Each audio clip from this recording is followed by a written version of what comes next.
Spider Forest, a 2004 South Korean psychological thriller by Song Il-gun, opens with a haunting image. A woman stands in a dark forest, her back turned, her face hidden, framed as if through a window. The camera creeps closer, pulling us into her mystery, underscored by a soundtrack echoing Gustav Mahler's Symphony No. 5 Adagietto, a love letter from Mahler to his beloved Alma, swelling with beauty, love, and loss.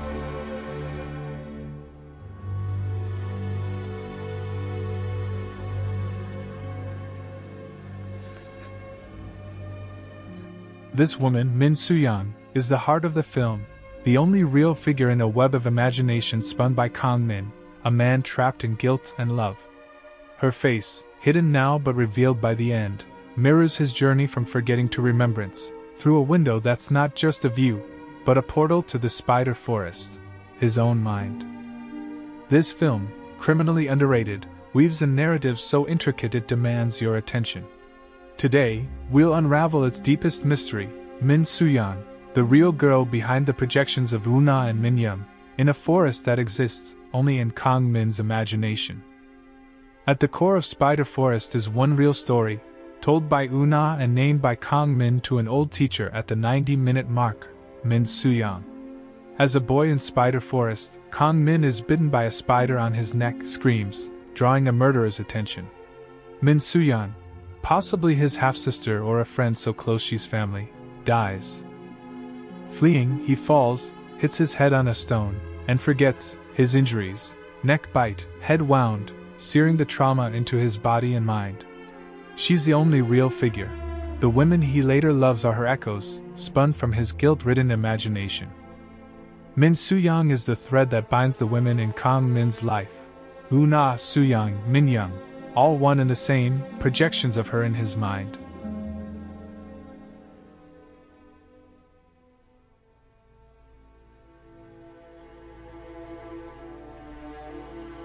Kang Min, with Kang, river, strong, and Min, clever, people, carries a grounded strength. Min Soo-young, the childhood girl, has Min as her surname, tying her to Kang Min's given name, an emotional bond, not blood, perhaps a half-sister via his mother's lover or a friend fused to him through guilt.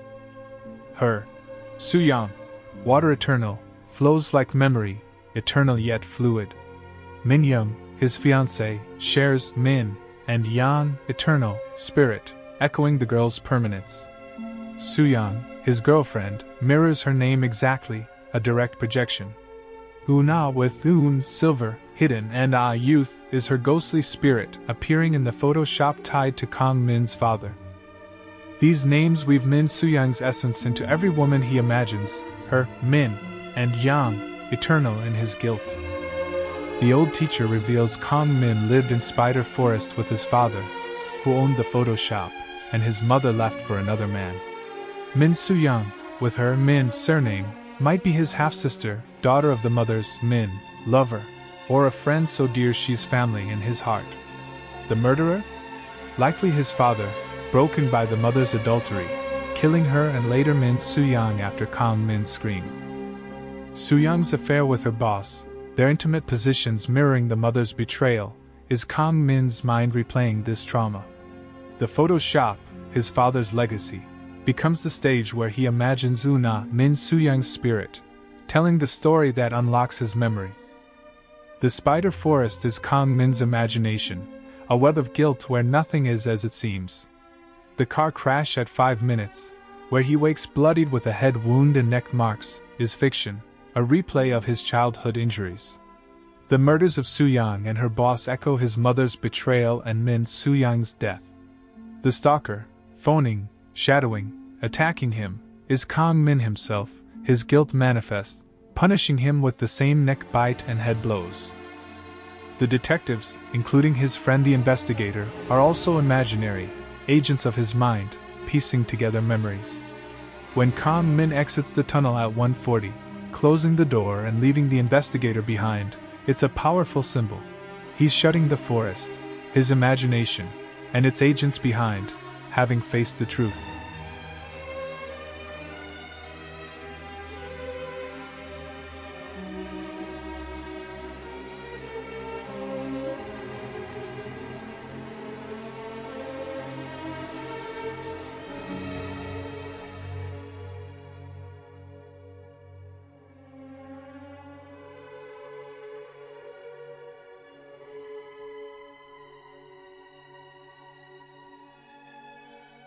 In the hospital, where Kang Min lies recovering, two figures point at him from behind, unseen by him but chilling for us. Early in the film, around 30 minutes, an old man points, an accusatory shadow, perhaps his father or guilt itself, blaming him for forgetting Min Soo-young. Later, post-tunnel at 1:40, a young boy points, a symbol of innocence, maybe Kang Min's younger self or Min Soo-young's spirit, signaling liberation as he remembers her. These figures, one old, one young, frame his journey, from the weight of past guilt to the freedom of reclaimed memory, all within the forest of his mind. How does Kang Min end up in the hospital, bandaged with the same head wound? Before the film, as an adult, he revisits Spider Forest or the photo shop. A spider bites his neck, he falls, hits his head in the same spot, temple or forehead, mirroring childhood.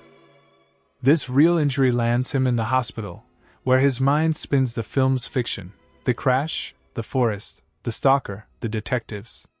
The window he stares through is a portal to the Spider Forest, his brain, where Min Soo-young's memory unfolds.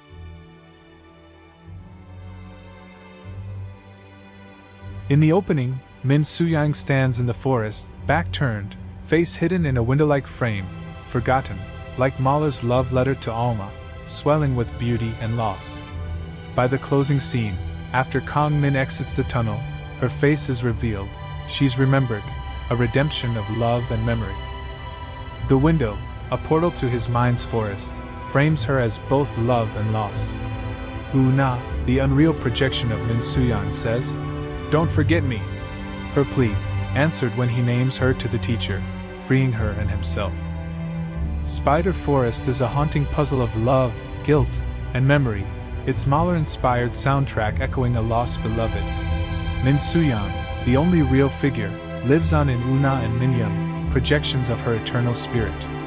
Kang Min's journey, real trauma, imagined web, makes it a masterpiece of psychological storytelling. Song Il-gan's blend of reality and fiction crafts a narrative that lingers like a spider's thread. Watch it. Let it bite you. You won't forget Min Soo-young.